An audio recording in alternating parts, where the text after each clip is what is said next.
Anabel González, welcome to Trade Finance Talks TV. Thank you very much for having me, Deepesh. Thank you. It's been a while. New York 2019.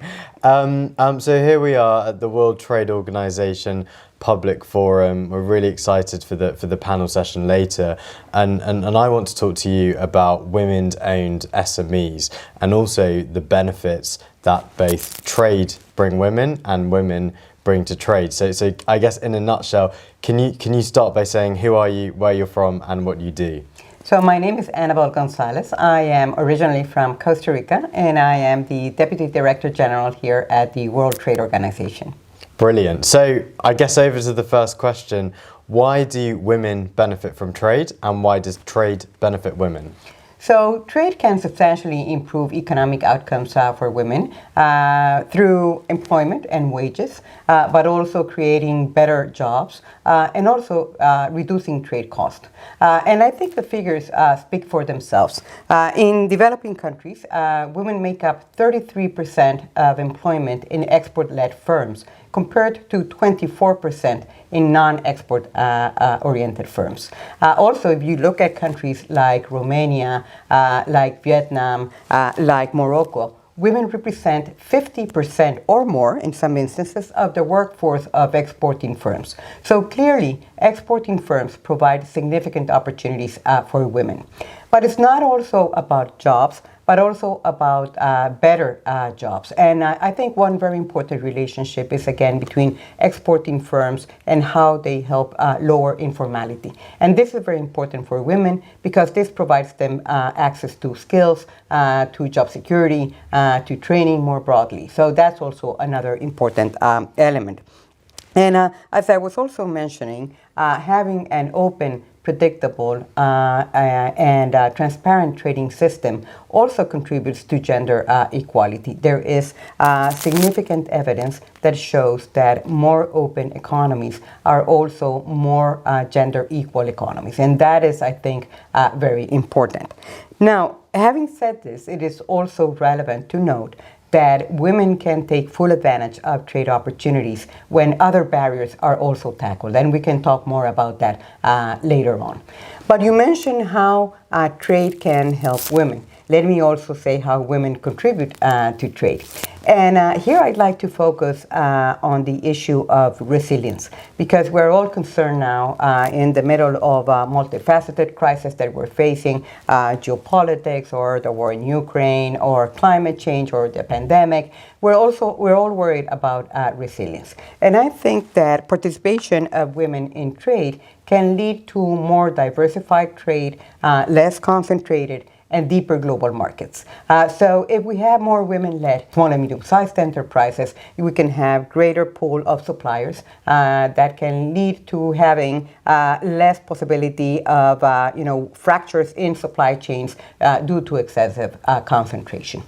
And finally, I also want to mention that one very important way in which women can contribute to trade is through leadership in trade-related positions. So we are here at the WTO, where we have a fantastic leader, Dr. Ngozi Okonjo-Iweala, and I think that her leadership, her perseverance was absolutely critical in delivering very positive results at our 12th ministerial conference that happened in June this year.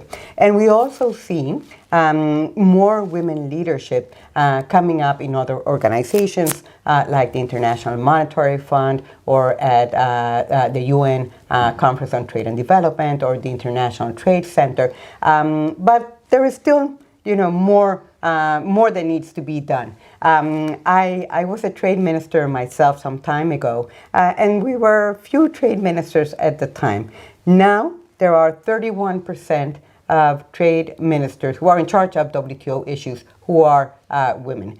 36% of ambassadors here at the WTO are women, which is not a bad number, but definitely more room to go. Yeah, absolutely. It's a really good start. And I guess on in relation to our panel later on today, does technology have a role to play in enabling inclusive finance for women-owned businesses? Absolutely. I think technology can play a very important role in many dimensions. On the one hand, digitization, for example, of trade finance can help reduce trade costs. And we know that trade costs fall disproportionately on women. So this is one important area. Another area of opportunity is in facilitating trade. We know that red tape and delays in export and import procedures at the border, again, disproportionately hit women. So greater digitalization of these export and import processes, for example, can be very relevant. But also, again, great opportunities, for instance, in an area of digital services trade. Digital services trade had been growing even before the pandemic. Between 2005 and 2019, digitally enabled services grew by 7.3% annually, which is a higher rate of growth than trading goods or trading other services. And digital services trade were, of course, supercharged by the pandemic. So now in 2020-21, growth rates of 14%. And I think digitally services trade opens many opportunities for women. They can start, working from home. There are less mobility issues. There are many ways in which, this is like a very important first step, or actually a potential great business for women to participate in. So in many ways, technology is absolutely critical. Now, I don't want to overdo it and say that it's a silver bullet. It's not. It's a tool that needs to be complemented by skills and training and development and there trade finance and many other elements that are critical to support the full participation of women in trade. Great, thank you, Anabel. And final question, as a successful woman in international trade, what's your message to the next generation of female entrepreneurs and women in trade? Well, Dipesh, throughout my professional career, I've met many women entrepreneurs whose stories are really a source of inspiration for me. And one common thread across these stories, I think, is well represented in what Estee Lauder, a famous women entrepreneur in the 20th century, said, which was, "I never dreamed of success. I worked hard for success." So I know that there are many women that are working very hard out there to turn their business dreams into reality. And I want to say to them that we here at the WTO are working very hard to make sure that we have an environment for trade that is inclusive, and also that we can create the conditions to make sure that women can fully participate from the benefits of trade. Anabel González, DDD at the WTO, thank you very much for joining us here at the WTO Public Forum. Such a pleasure. Thank you very much for having me.